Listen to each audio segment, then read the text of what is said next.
ISPR के मुताबिक साबिक DGISI lieutenant general Faiz Hamid के खिलाफ फौजी कवानीन के तहत कार्रवाई मुकम्मल कर ली गई है, जिसमें उन्हें 4 संगीन इल्जामात पर फील्ड जनरल कोर्ट मार्शल के जरिए 14 साल कैद बामशक्कत की सजा सुनाई गई है। फौज के शोबे ताल्लुकात आम्मा ने बताया कि इल्जामात में सियासी सरगर्मियों में मुलव्विस होना,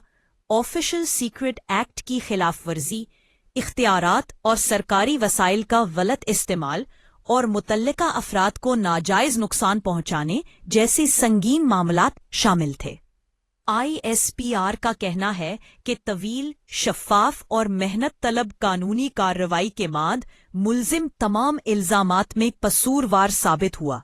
और अदालत की जानिब से दी गई सजा का इतलाक 11 दिसंबर 2025 से होगा। बयान में मजीद कहा गया है कि मुल्जिम की सियासी अनासर के साथ मुबैयना मिली भगत और सियासी अदम इस्तेहकाम पैदा करने से मुतल्लिक मामलात को अलग से देखा जा रहा है और इस हवाले से मजीद कार्रवाई भी मुतवक्को है।